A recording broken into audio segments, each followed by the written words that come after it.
Hello दोस्तों, आप सभी को गुड मॉर्निंग, नमस्कार, जय माता दी, राधे राधे। और आप सभी कैसे हो? आशा करते हैं आप सभी बहुत अच्छे होंगे और हम भी अच्छे हैं। तो यहाँ पे करीब मॉर्निंग हो चुकी है, 5 का टाइम हो रहा है और आप सभी को जय भीम, है ना। अम्बेडकर जी की जयंती को कोट कोट नमस्कार, है ना। तो यहाँ पे फिर लगा लेते हैं फटाफट से झाड़ू और जो भी काम करना है कर लेते हैं। फिर आप लोगों से हमारे यहाँ अम्बेडकर जयंती मनाई जा रही है बहुत अच्छे से, तो आगे आप लोगों को ज़रूर दिखाएंगे वीडियो। फिर उसके बाद सीधा यहाँ पे अब आप लोगों से पूजा पाठ करके मिल रहे हैं। तो यहाँ पे चाय हमने चढ़ा दी है, चाय बनाएंगे और उसके बाद सब्जी को काटेंगे ना। और सब्जी में आलू और जो घर की मिथौरी हैं कुम्हड़ौरी, उन्हीं को डाल के बनाएंगे, क्योंकि आजकल ना थोड़ी सी दिक्कत है, समस्या है, इस वजह से थोड़ा सा बाज़ार नहीं हो पा रही है। और जो मेरे हस्बैंड हैं तो यहाँ पे जैसे गेहूँ काटे जाते हैं, सेसरिंग जिसको बोलते हैं, और किस किस को पता है आप लोग कमेंट करके ज़रूर बताना, है ना। तो वो इस समय मौके से नहीं मतलब घर पर रहते हैं, तो इसलिए थोड़ा सा दिक्कत होती है। तो करीब हमारे यहाँ करीब 12-15 दिन के आसपास टाइम हो गया होगा, है ना। कोई भी सब्ज़ी नहीं है, कभी आलू कभी दाल कभी कुछ बना लेते हैं, पर क्या करें, जो है जैसे है मैनेज करते हैं।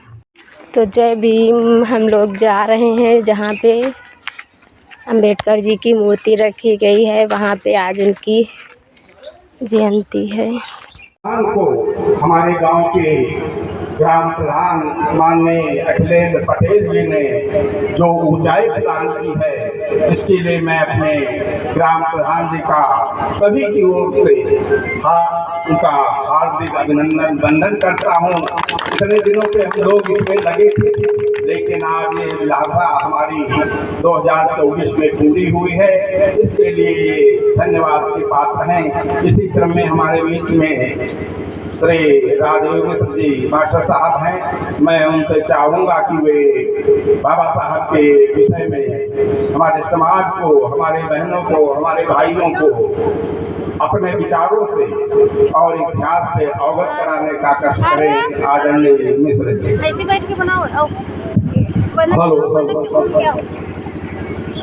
बड़े हर्ष का विषय है कि आज ग्राम मगनायर की इस पावन भूमि पर इतिहास पुरुष, बहुत बड़े विद्वान और एक ऐसे महापुरुष के जयंती के अवसर पर हम सभी लोग एकत्रित हुए हैं, जिनके व्यक्तित्व को, जिनके कृतित्व को शब्दों में नहीं बांधा जा सकता। बहुत छोटे से गरीब परिवार से आपके जीवन की शुरुआत हुई। आज से 133 साल वर्ष पहले आप, जो इतिहास में लिखा हुआ है कि अपने माता पिता की 14वीं संतान रहे हैं, और उस समय की जो काल की परिस्थितियां रही, वो हमारे जो दलित समाज के समक्ष सारे अवसर समाप्त कर देती थी। कहीं भी उनको आगे बढ़ने के लिए कोई रास्ता नहीं मिलता था। उस कालखंड में, जैसा कि पुस्तकों में, इतिहास में हमने पढ़ा है कि आप जब पहली बार विद्यालय पढ़ने के लिए गए हैं, तो विद्यालय के कक्ष में आपको बाहर बैठा दिया जाता था, अंदर भी आपको शिक्षा ग्रहण करने का अवसर शुरुआती तौर पे नहीं मिला। इस जगह एक बड़ी सोचने वाली बात है, मैं उस चीज से बहुत प्रेरणा लेता हूँ कि जब भी इंसान के जीवन में विपत्तियां हो, ऐसी परिस्थितियां हो, उसके सारे रास्ते बंद कर दिए जाएं, तो उसको अपने सामने उन विपत्तियों को, उन रुकावटों को हटाने के लिए कभी भी हार नहीं माननी चाहिए। बाबा जी के जीवन से हमें एक प्रेरणा अवश्य मिलती है कि इतने सारे कष्ट उन्होंने सहे, इतनी विपत्तियां उनके सामने आई, इतने उनके विपक्ष में लोग रहे, लेकिन उन्होंने कभी हार नहीं मानी। आपने सिर्फ भारतवर्ष में ही नहीं, आप अमेरिका गए, वहां भी उच्च शिक्षा प्राप्त की और बहुत ही डिस्टिंक्शन से हाई जो वहां की मेरिट थी उसको उसमें उन्होंने स्थान ग्रहण किया। आप लंदन गए, वहां भी आपने डॉक्टरेट की उपाधि, लॉ में उपाधि, पता नहीं आपके पास इतनी उपाधियां हैं कि जिनको देख के पढ़ के ही बोला जा सकता है, ऐसे याद करना भी मुश्किल है।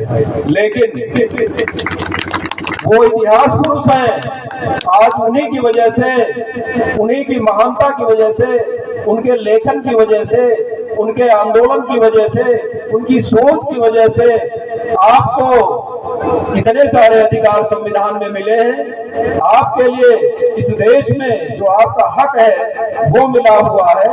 साथ ही साथ उन्होंने एक मार्ग भी प्रशस्त किया है कि हमारे समाज में कोई भी ऊंच नीच छुआछूत जैसी कुरीति नहीं होनी चाहिए, तभी देश आगे बढ़ सकता है। आज बात की जा रही है कि हमारा देश विश्व गुरु बनेगा, निश्चित बनेगा, लेकिन कैसे बनेगा? जब बाबा साहब के आदर्शों पे चलेगा तभी बनेगा। क्योंकि इतनी महान आत्मा सारे देश को एक करके आगे बढ़ने का उन्होंने मार्ग दिखा दिया है, पहले ही रास्ता उन्होंने ही बताया है। इतनी गरीबी से जब उस समय जाके अमेरिका और इंग्लैंड में उन्होंने परचम लहरा दिया, तो आज तो बहुत सारे संसाधन हमारे सामने मौजूद हैं, खासतौर से महिलाओं से और बच्चों से। क्योंकि महिला सशक्तिकरण के बिना हमारा जो समाज उसका विकास अधूरा है। तो महिलाओं की शिक्षा, महिलाओं को आगे बढ़ना है, महिलाओं को अपना जो शक्ति है वो प्राप्त करते हुए समाज और देश के योगदान में महत्वपूर्ण योगदान देना है। हमारे जो बच्चे हैं बाबा साहब से प्रेरणा लेते हुए कि उस समय तो यहाँ पे हम भी गए थे प्रसाद चढ़ाने बाबा साहब को, हमने भी पूजा की, प्रसाद चढ़ाया ना। और इस बार बड़े अच्छे से धूमधाम से मनाया गया है। और हमारे गांव में पहली बार मतलब कि मूर्ति रखी गई है, तो उसकी स्थापना हुई। तो यहाँ पे मेरा बाबू फ़ोन लिए था, तो वही वीडियो बना रहा था।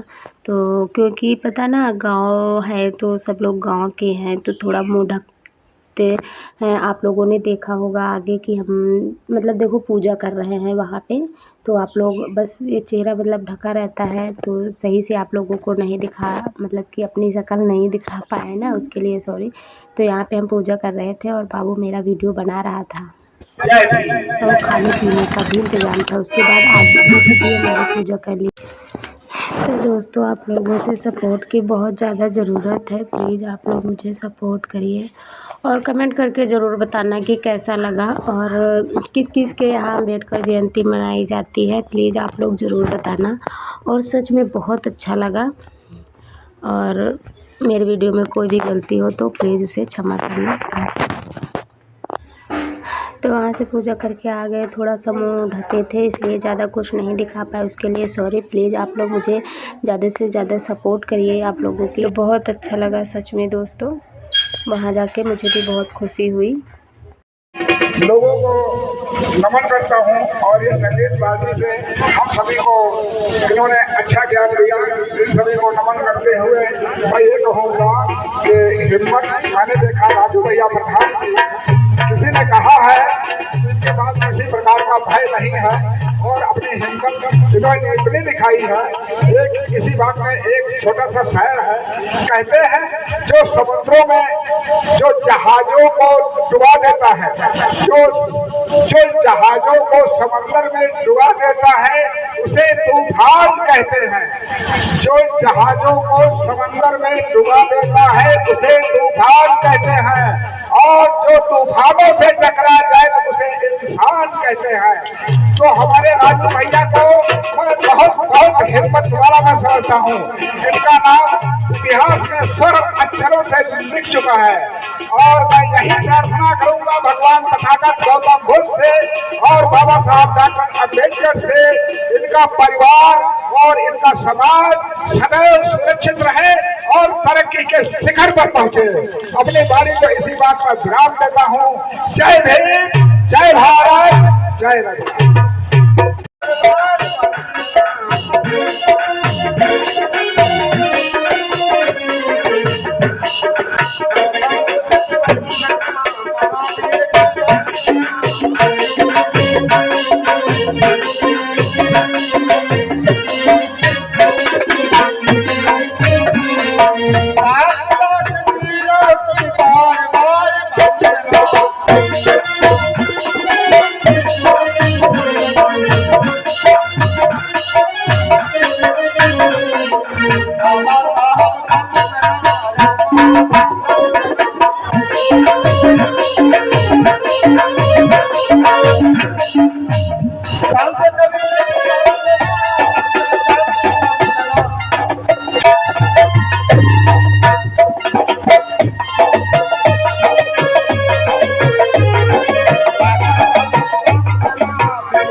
तो देखो खाने में क्या क्या बना था, है ना, छोले और पूड़ी। तो आधे हमारे खा रहे थे और हम खा चुके थे और मुंह ढके हुए थे ना, तो सच में खाते भी नहीं बन रहा था। तो उसके बाद यहाँ पे फिर मतलब मामी लगती हैं एक लोग, उन्होंने बुला लिया तो उनके घर चले गए। और वीडियो पसंद आए तो लाइक करना, चैनल में नए हो तो सब्सक्राइब। आज के लिए इतना ही, बाय बाय।